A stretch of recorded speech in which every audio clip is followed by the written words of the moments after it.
The sound of metal scraping concrete at 6:30 in the morning shouldn't have been enough to destroy someone's life. But here we are.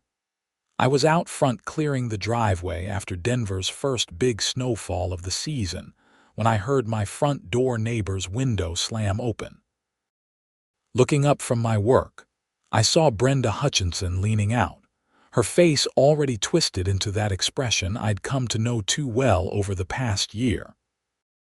She was the self-appointed president of our Meadowbrook Hills HOA, and she treated that volunteer position like she was running a small dictatorship. "Excuse me." Her voice cut through the quiet morning air like nails on a chalkboard. "Do you have any idea what time it is?" I glanced at my watch, then back up at her. 6:30. I have to be at work by 8, and the roads are a mess. Just trying to get out of my driveway, Brenda. The HOA bylaws clearly state that no loud activities are permitted before 7 a.m. on weekdays. She was practically shrieking now, and I noticed a few other neighbors' lights clicking on. Great! I leaned on my shovel, feeling the cold December air burning my lungs. "Brenda, I'm shoveling snow. It's not like I'm running a jackhammer out here." "Violation is a violation, Peter." "I'm calling the police." And she actually did it. She actually called 911 because I was shoveling my driveway. I went back to work, figuring the cops would show up, realize how ridiculous this was, and leave. What I didn't expect was for this whole situation to spiral into something that would expose years of Brenda's schemes and land her in actual legal trouble. The police cruiser pulled up about 15 minutes later. I'd finished most of the driveway by then and was working on the walkway to my front door. 2 officers stepped out, and I recognized Officer Martinez from the neighborhood watch meetings. His partner was a younger woman whose name tag read Thompson. "Morning, Peter," Martinez said, looking tired and not particularly thrilled to be here.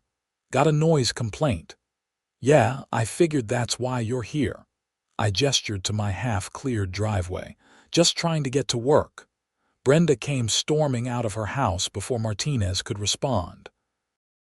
She was wearing a pink bathrobe and fuzzy slippers, completely inappropriate for the snowy weather, but she seemed too furious to notice or care. "Officers, thank goodness you're here. This man has been making an absolute racket since 6 a.m. The HOA has very strict rules about noise, and he's been violating them constantly." Officer Thompson pulled out a notepad. "Madam, can you explain the nature of the disturbance? He's been shoveling. The scraping noise woke me up." Martinez looked from Brenda to me, then to my driveway. "So you called 911 because your neighbor was clearing snow from his driveway. It's before 7 a.m. That's a violation of our HOA covenant." "Madam, 911 is for emergencies only," Thompson said, her tone professional but with an edge to it. "This is not an emergency situation." "But the rules clearly state, HOA rules don't supersede city ordinances," Martinez cut in. "And misuse of emergency services is actually a ticketable offense." I watched Brenda's face go from red to white in about 2 seconds flat. "What? No, I'm reporting a legitimate violation." Thompson was already writing. "Madam, you called emergency services for a non-emergency situation. According to Denver Municipal Code, you can be cited for this. But he's the one breaking the rules."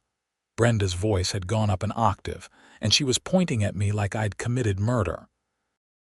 "Shoveling snow isn't illegal," Martinez said. "In fact, city code requires property owners to clear their sidewalks within 24 hours of snowfall. What time does your HOA say he can start?"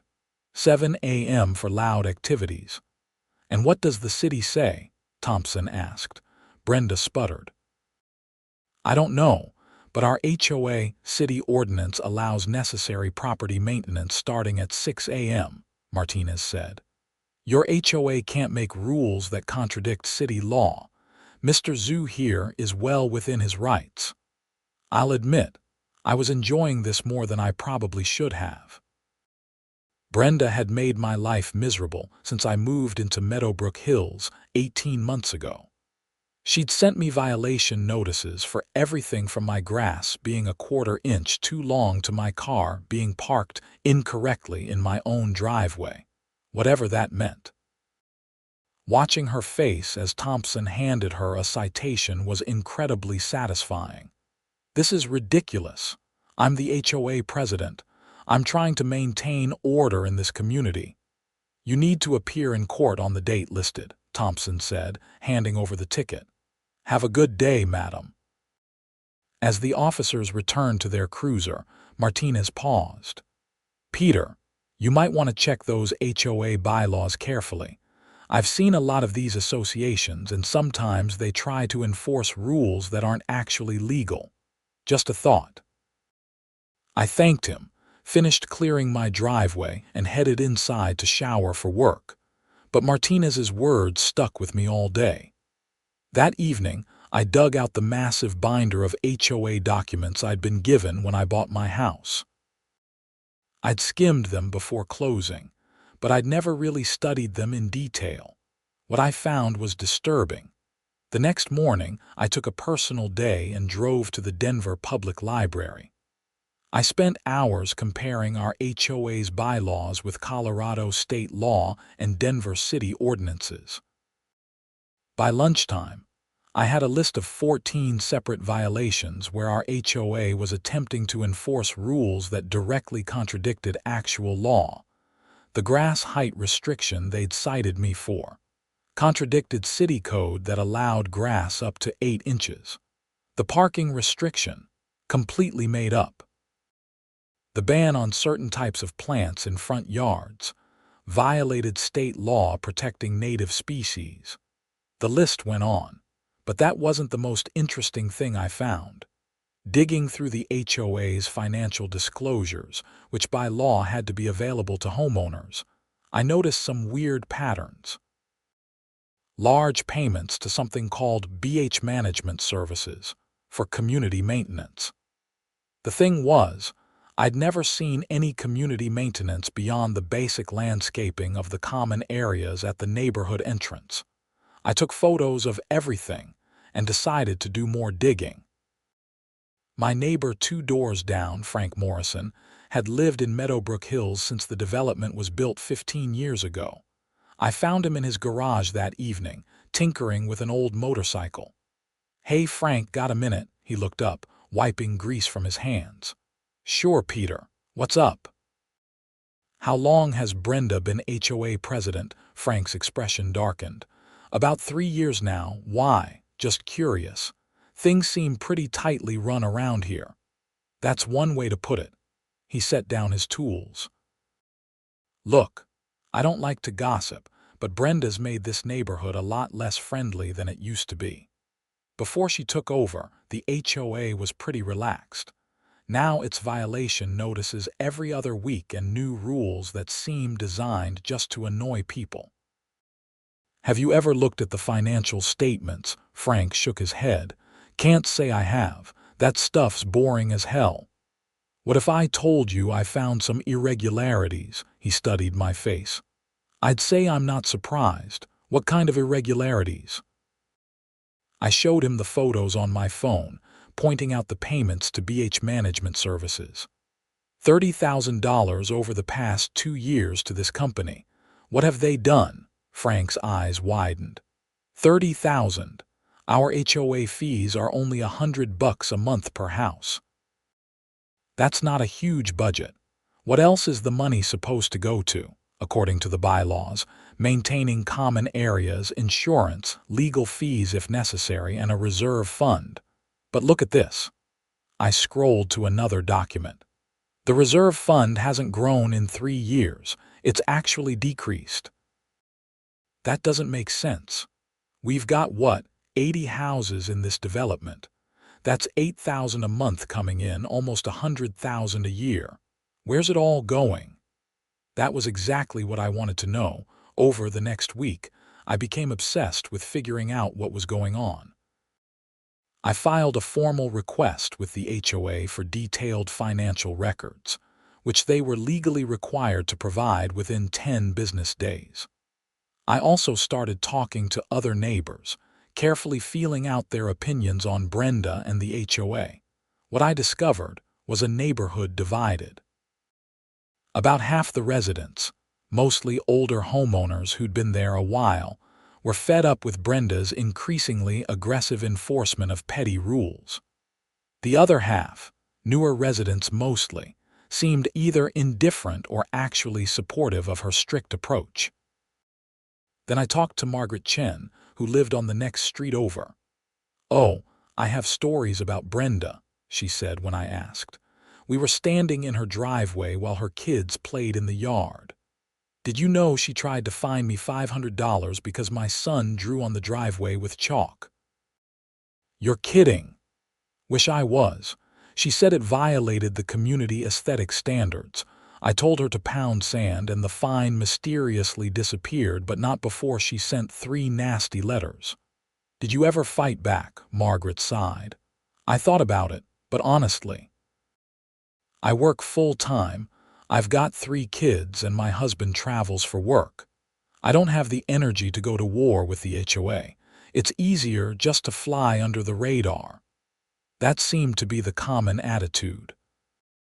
Brenda had essentially won through attrition, wearing people down until they were too tired to fight back. But she'd picked the wrong target with me. I worked as a project manager for a tech company, which meant I was very good at organizing information, following paper trails, and being persistent. The HOA's response to my records request came on day 9.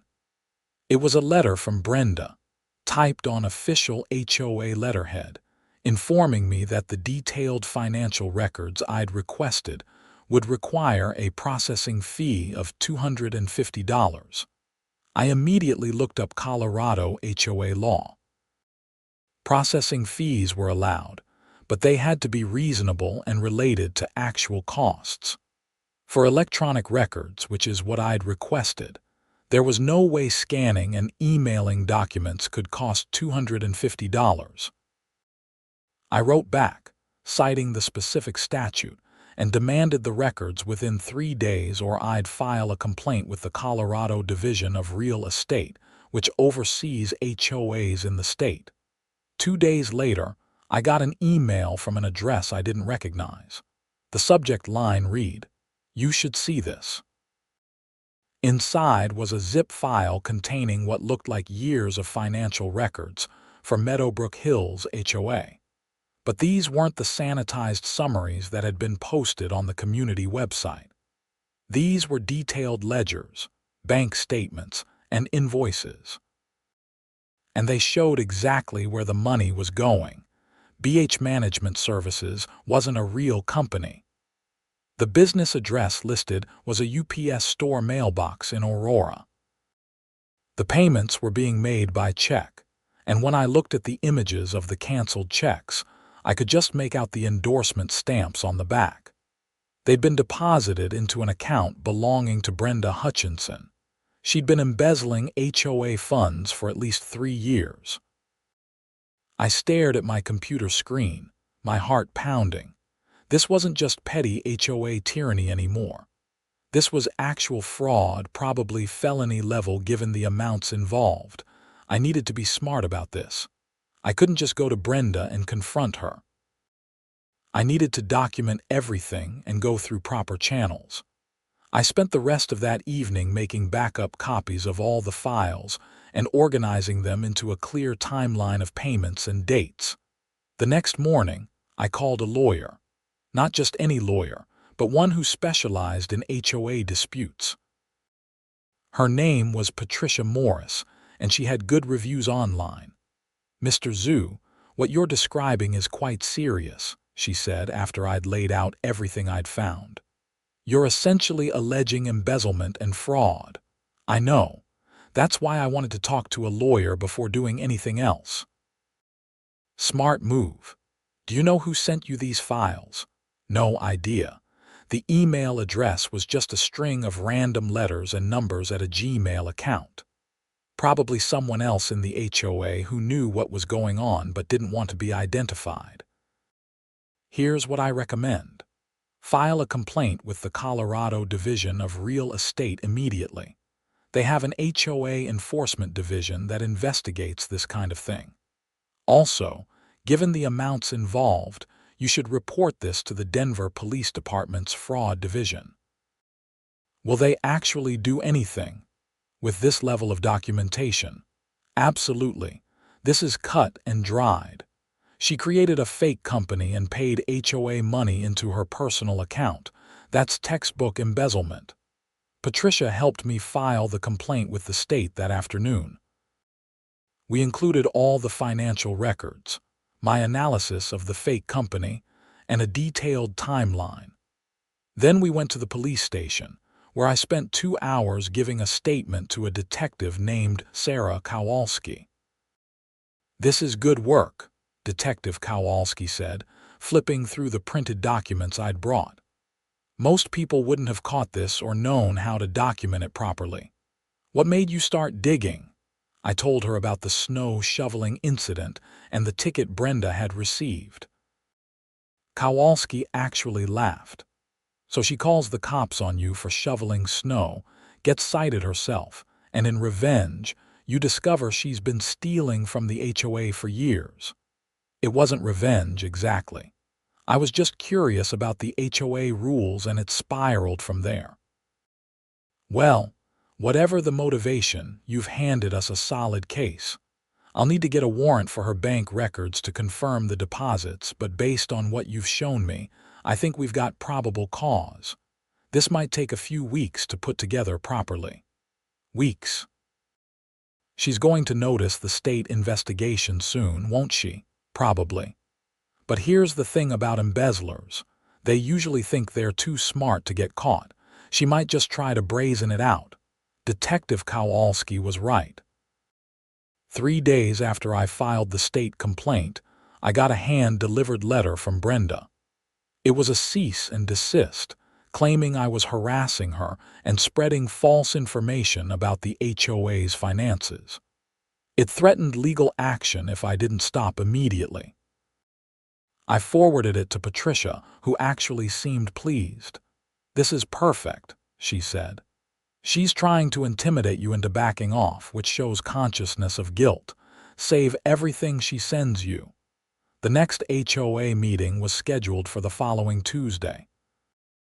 These were supposed to happen monthly, though Brenda had a habit of canceling them if she didn't feel like dealing with homeowner questions. I hadn't been to one yet, but I marked this date on my calendar. I wanted to see how she'd handle the heat. The meeting was held in the community room of a church just outside our neighborhood. When I arrived at 7 p.m., there were maybe 20 people there, which Frank had told me was higher than usual attendance. Word was getting around that something was happening. Brenda sat at a folding table at the front of the room, looking composed but tense. She had papers spread out in front of her and a laptop open.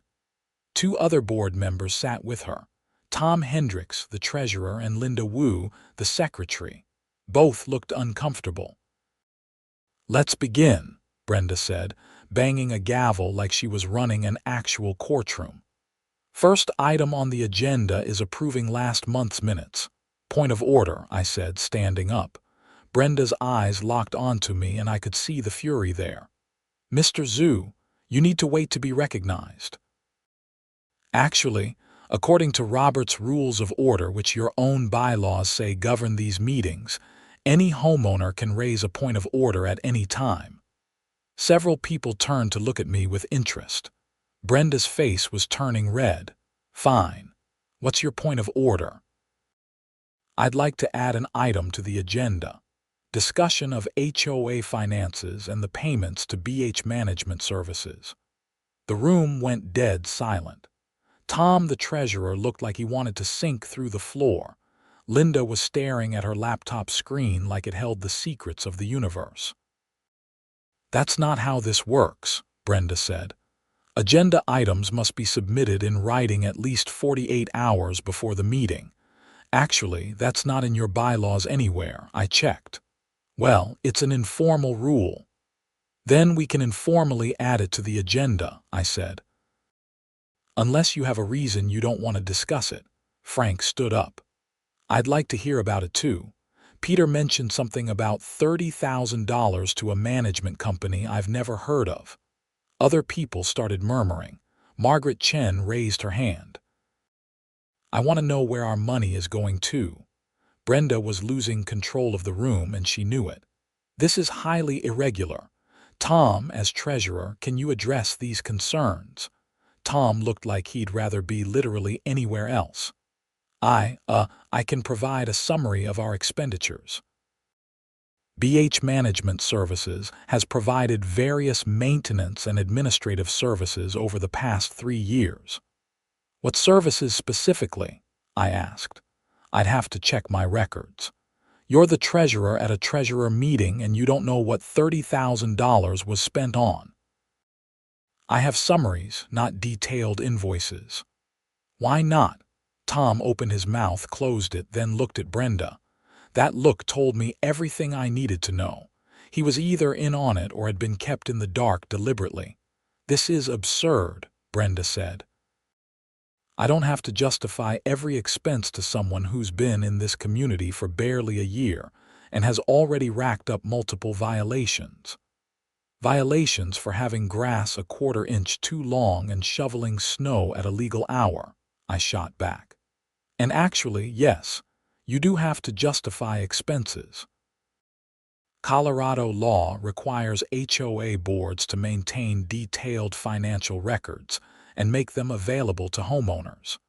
I requested those records 2 weeks ago, and you were informed of the processing fee, which was illegal and designed to prevent me from seeing what you've been doing.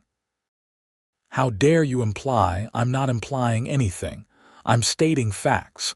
BH Management Services doesn't exist. It's a shell company. The money paid to it was deposited into your personal bank account. The room erupted. Everyone started talking at once. Some people pulled out their phones, probably to Google the company name. Brenda stood up so fast her chair fell over backward. That's slander. I'll sue you for every penny you have. It's only slander if it's false, I said calmly. And I've already filed a complaint with the Colorado Division of Real Estate and a police report for fraud. So please sue me. I'd love to go through discovery. Brenda grabbed her laptop and papers and stormed out of the room. Linda and Tom sat frozen at the table, looking shell-shocked. The meeting devolved into chaos, with everyone demanding answers and talking over each other. Frank managed to restore some order. Okay, look, clearly we've got a serious problem here. I move that we suspend all HOA expenditures until this gets sorted out and that we hire an independent auditor to review the books. Margaret seconded it, and the vote was unanimous among everyone present except Tom and Linda, who abstained. Over the next 2 weeks, things moved quickly. The state investigation confirmed what I'd found and referred the matter to the district attorney's office. The independent auditor we hired found even more irregularities, including fake invoices for legal services and insurance that had never actually been rendered. The total amount Brenda had stolen came to just over $63,000 over a 3.5-year period. Detective Kowalski called me on a Thursday morning. We're executing a warrant for Brenda Hutchinson's arrest today. Thought you'd want to know. Seriously. Seriously. The DA thinks this is a slam-dunk case. We've got the fake company, the bank records showing deposits, and the auditor's report. She's being charged with theft, embezzlement, and forgery. I watched from my window that afternoon as 2 police cars pulled up to Brenda's house. She came out in handcuffs, still in her business casual clothes, looking smaller somehow than she had at the HOA meeting.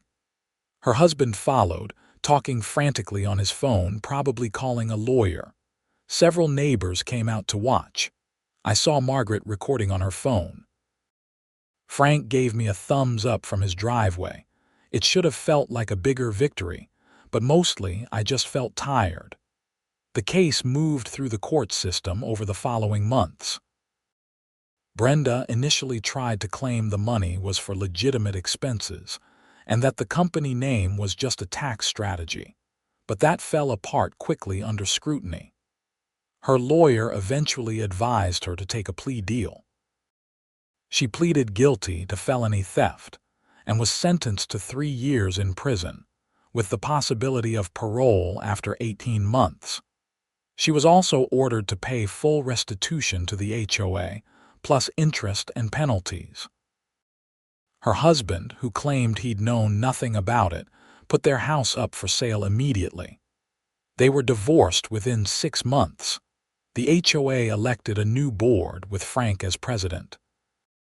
One of the first things they did was review and revise all the bylaws, removing rules that contradicted city and state law. My grass height violation was officially expunged from the record, along with about 30 other ridiculous citations Brenda had issued over the years. But the story didn't quite end there. About 4 months after Brenda's arrest, I got a call from an unknown number. I almost didn't answer, but curiosity got the better of me. "Hello, Mr. Zhu. This is Linda Wu from the HOA board." I'd almost forgotten about her. She'd resigned immediately after the meeting where everything blew up and had kept a very low profile since then. "Hi, Linda. What can I do for you?" I wanted to apologize and explain some things if you have a few minutes. We met at a coffee shop in downtown Denver the next day. Linda looked like she'd aged 5 years in the past few months. She ordered a latte and sat down across from me, her hands wrapped around the cup like she needed the warmth. "I knew something was wrong," she said without preamble. "Not at first, but probably for the last year or so." The numbers didn't quite add up, and Brenda was always really defensive when I asked questions. "Why didn't you say something?" she laughed bitterly. "Honestly, I was scared." Brenda had this way of making you feel like you were the problem, like you were stupid for not understanding how things worked. And she knew things about people, personal things. She knew I was going through a divorce and that I couldn't afford to move right now. She implied that if I made trouble, she'd make my life in the neighborhood unbearable. That's basically blackmail. Yeah, I realize that now. I should have gone to the police or at least to other homeowners, but I just wanted to keep my head down and get through it. She took a sip of her coffee. "I was the one who sent you the files." I sat back, surprised. "Why?" "Because you were the first person who stood up to her and didn't back down. When she got that ticket for calling the cops on you, I saw her actually face consequences for once. And then when you started asking about finances, I knew someone was finally going to do something. I couldn't be the public face of it, but I could help." "Thank you," I said. "Seriously. Without those files, it would have taken a lot longer to build a case. I should have done it sooner." All those people she harassed over the years, all the money she stole, I could have stopped it. She was good at manipulation and intimidation. "You're not the bad guy here, Linda." We talked for another hour. She told me about how Brenda had gradually consolidated power in the HOA, forcing out board members who asked too many questions and recruiting people who would just go along with whatever she said. Tom, the treasurer, had apparently been her friend from church and had trusted her completely, never bothering to verify any of the financial information she gave him. After Linda left, I sat in the coffee shop for a while, thinking about how easy it is for someone to abuse power when nobody's watching carefully. HOAs are supposed to be democratic organizations, but they rely on volunteer participation and oversight.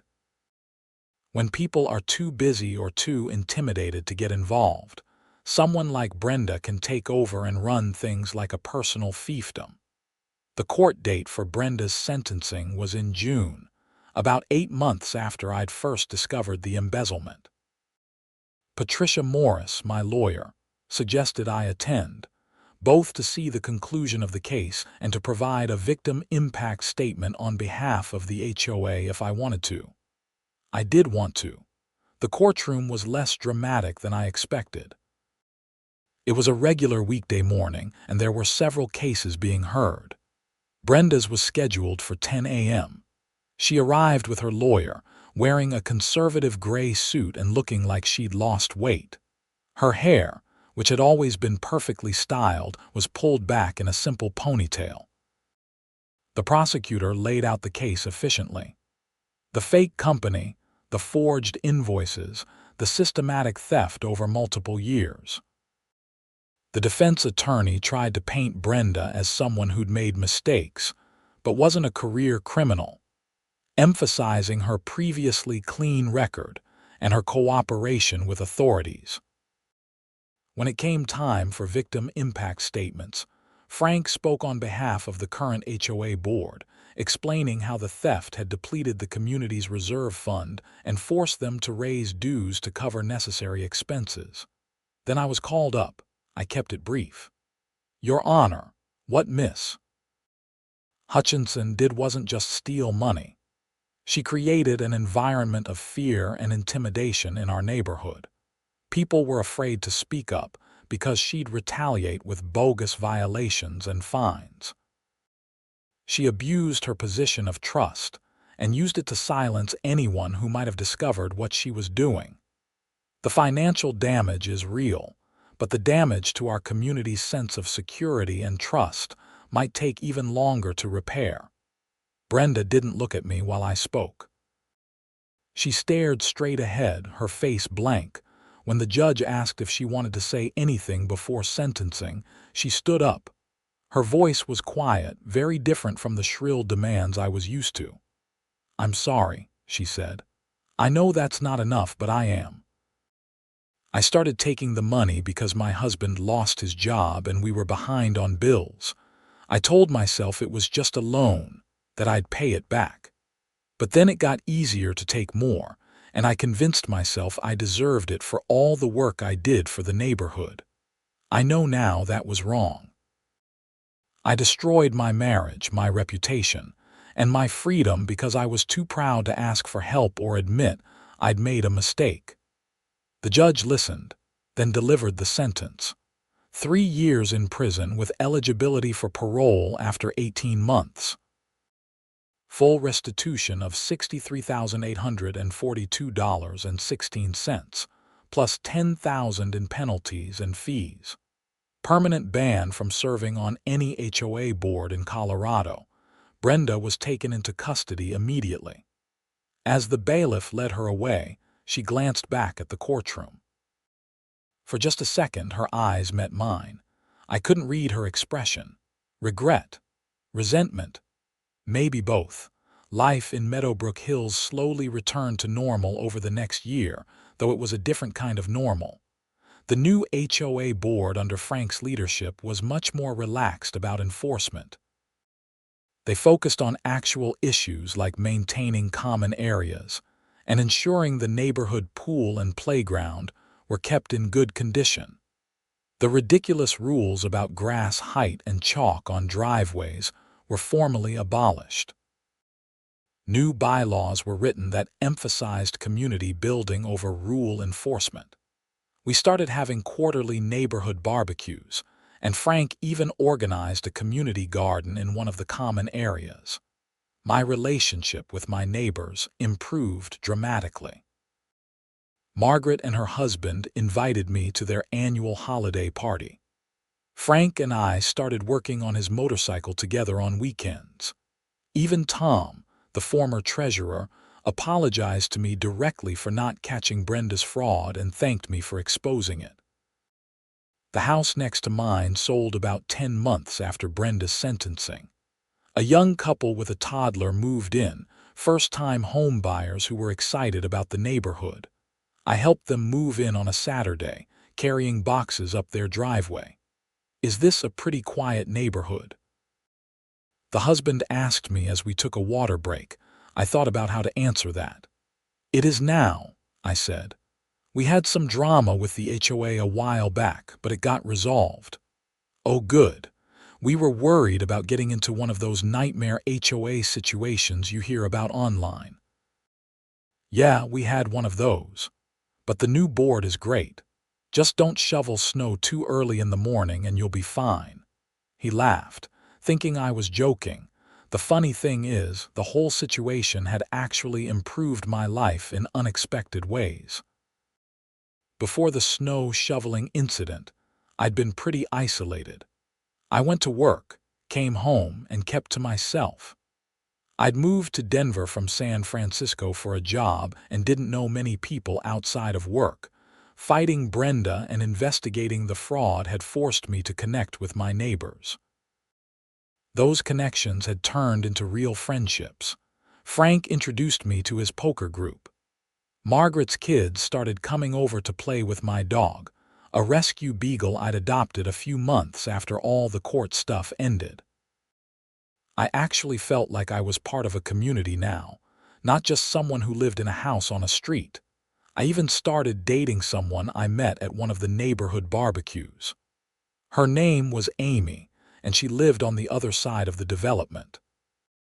She'd been one of the people at that chaotic HOA meeting where everything blew up. "I remember thinking you were either really brave or really crazy," she told me on our third date. "Standing up to Brenda like that." I'd gotten so many violation notices from her that I was just trying to be invisible. Little bit of both, probably, I admitted. I was just so annoyed about the snow shoveling thing. If she'd left me alone, I might never have looked into the finances. "Well, I'm glad you did. And I'm glad you shoveled your driveway that morning." We'd been dating for about 3 months when Brenda was released on parole. I got a heads up from Detective Kowalski, who'd stayed in touch over the months and had become something of a friend. "Just wanted you to know she's out," Kowalski said. "She served 18 months and the parole board approved her release. Conditions are pretty strict, though. She can't have any contact with anyone from Meadowbrook Hills, and she has to continue making restitution payments." "Do you know where she's living?" "Her sister's place in Aurora, last I heard. She's working as a receptionist somewhere, minimum wage job. Her ex-husband got the house in the divorce settlement and sold it. She basically lost everything." I felt a complicated mix of emotions about that. She'd stolen from all of us and had made people's lives miserable. She deserved consequences, but seeing someone lose absolutely everything was still sobering. "Thanks for letting me know," I said. "I don't think she'll try to contact anyone, but I'll keep an eye out." She didn't. As far as I knew, Brenda never came near our neighborhood again. Frank told me once that he'd seen her at a grocery store, and she'd turned and walked the other way as soon as she recognized him. Life continued. Amy and I got more serious. My dog became the neighborhood mascot, friendly with everyone. Work was going well, and I was up for a promotion. The neighborhood was thriving under the new HOA leadership, with actual community events and reasonable rules enforced with common sense rather than vindictiveness. One evening in late summer, almost 2 years after the snow shoveling incident that started everything, I was sitting on my front porch with Amy, watching the sunset. The neighborhood kids were riding bikes in the street, something Brenda would have had a fit about because of some rule she'd made up. But now, everyone just made sure to drive slowly and watch out for them. "You know what's weird?" Amy said, leaning against me. "I almost feel grateful for what happened with Brenda." "That's definitely weird," I said. "I mean, not grateful she stole from us or was horrible to everyone, but grateful that it forced us all to pay attention and get involved. Before that, nobody went to HOA meetings. Nobody knew their neighbors. Now look at us." She had a point. The neighborhood had become a real community, not just a collection of houses where people slept between work shifts. We looked out for each other. We helped each other. We actually knew each other's names and stories. "Yeah," I said. "I guess sometimes it takes a crisis to bring people together. And sometimes it just takes someone willing to shovel their driveway at 6:30 in the morning and not back down when a tyrant tells them to stop." I laughed. "When you put it that way, it sounds almost noble." It was noble. In a weird, snow removal kind of way. We sat there as the sun finished setting, turning the sky pink and orange over the Rocky Mountains in the distance. Frank waved from his driveway where he was washing his car. Margaret's kids ran by, chasing a soccer ball. Someone a few houses down was grilling, and the smell of barbecue drifted through the evening air. It was just a normal evening in a normal suburban neighborhood in Denver, Colorado. And after everything that had happened, that normalcy felt hard-won and precious. The next morning, I was out front watering my lawn when a car pulled up. I didn't recognize it, but the woman who got out looked vaguely familiar. She was maybe in her 50s, with short gray hair and a nervous smile. "Peter Zoo?" she asked. "That's me. Can I help you?" "I'm Susan Richards. I live in the Parkside Meadows development about 3 miles from here." She held out her hand and I shook it, confused. "I heard about what happened with your HOA president, the embezzlement and everything." "Okay," I said slowly. "What about it? We're having similar problems in our HOA. Not embezzlement as far as I know, but we have a board president who's acting like a dictator. Fining people for ridiculous things, refusing to provide financial records, threatening anyone who questions her decisions." I had a sinking feeling I knew where this was going. "We're trying to organize the homeowners to push back, but nobody really knows how to start. I was hoping you might have some advice." I thought about saying no. I'd spent almost 2 years dealing with HOA drama, and I was enjoying the peace. But then I thought about how I'd felt when Brenda was making my life miserable, and how much better things were now that the neighborhood had taken back control. "Come inside," I said. "Let me make some coffee and I'll tell you what I learned." We spent 2 hours at my kitchen table. I walked Susan through the process of requesting financial records, explained the laws governing HOAs in Colorado, and gave her contact information for Patricia Morris and Detective Kowalski. I showed her how to organize homeowners and document violations of proper procedure.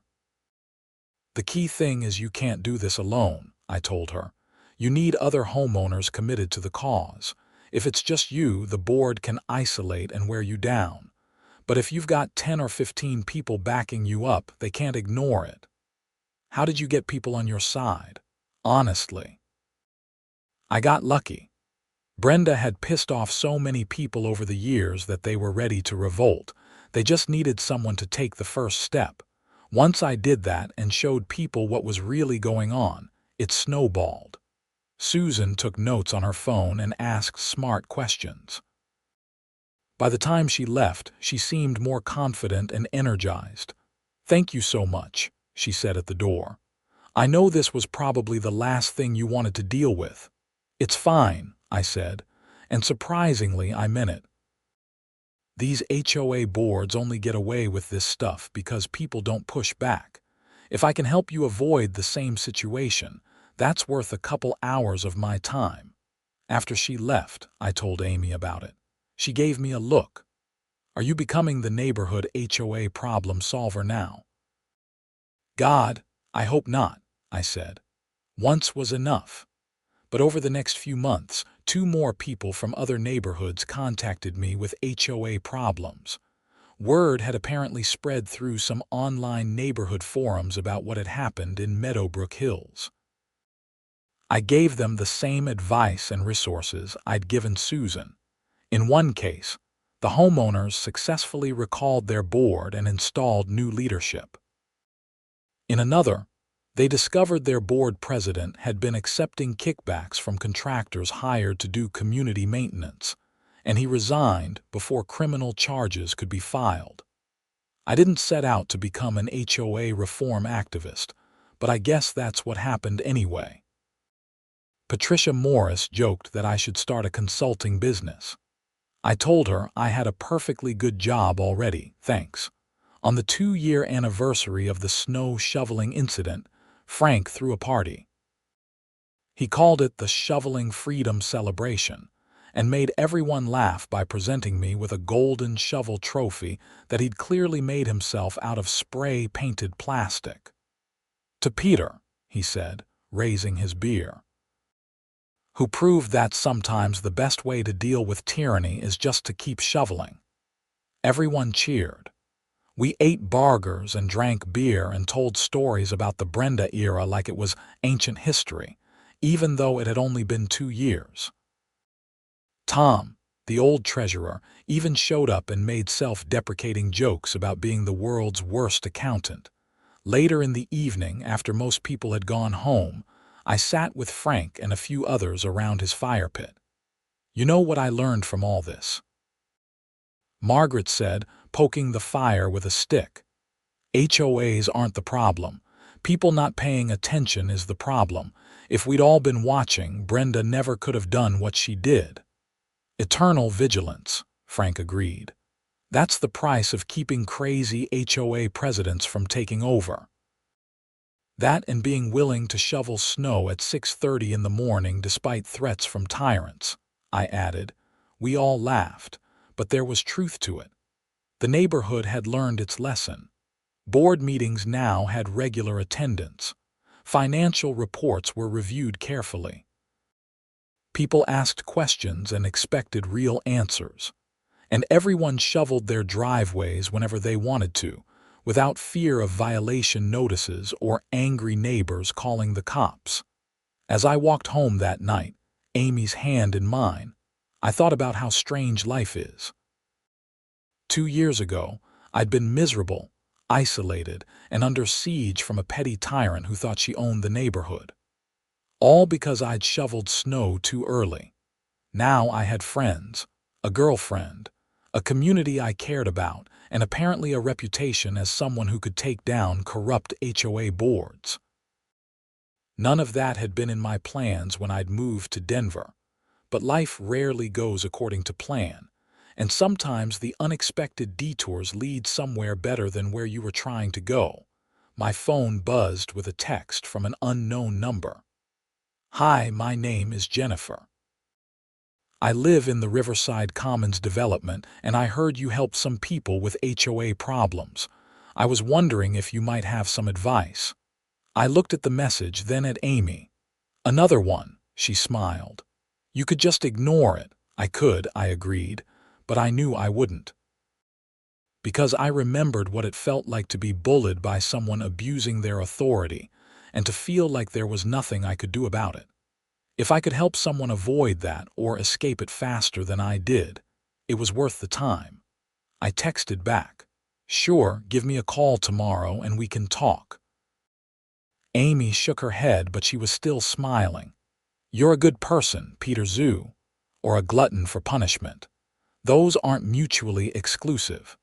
We reached my house and I looked at it in the moonlight, just a regular suburban house in a regular neighborhood in Denver. Nothing special about it, really. But it was mine, and I'd fought for the right to live in it without harassment or fear.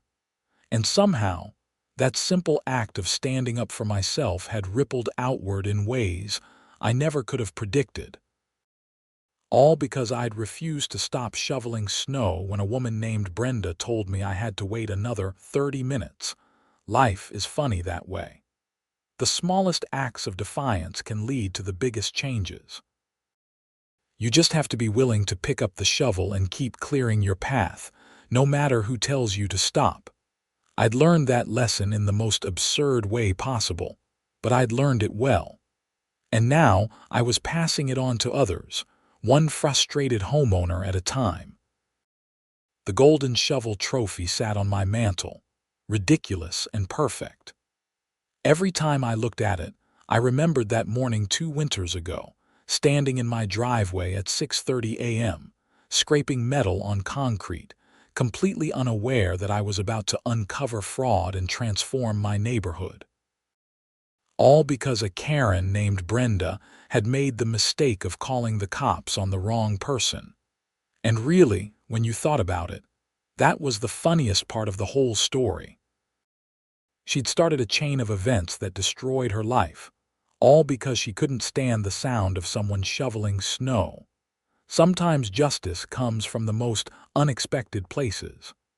Sometimes it comes with a shovel and a violation notice and a refusal to back down. And sometimes, if you're very lucky, it comes with friendship, community, and a neighborhood that finally becomes what it was always meant to be. A place where people look out for each other instead of looking for reasons to tear each other down. I went inside, Amy following me, and closed the door on the cool Denver night. Tomorrow I'd call Jennifer and help her navigate whatever HOA nightmare she was dealing with. Tomorrow I'd go to work and walk my dog and live my normal life. But tonight, I was just grateful for snow, for shovels, for the sound of metal scraping concrete at 6:30 in the morning, and for every single thing that came after. Because sometimes the most annoying moment of your life turns out to be the beginning of something unexpectedly wonderful. And that's a lesson worth remembering, whether you're dealing with HOA tyrants or any other obstacle life throws your way. Keep shoveling, stand your ground, and never underestimate the power of refusing to be intimidated by someone who thinks they're in charge. That's how you win. That's how communities heal. And that's how one man with a shovel took down a corrupt HOA president and helped build something better in its place. The end. Not really. Just the end of this particular chapter, because the fight for reasonable HOAs and decent communities never really ends. It just changes form, finds new champions, and continues forward, one shoveled driveway at a time.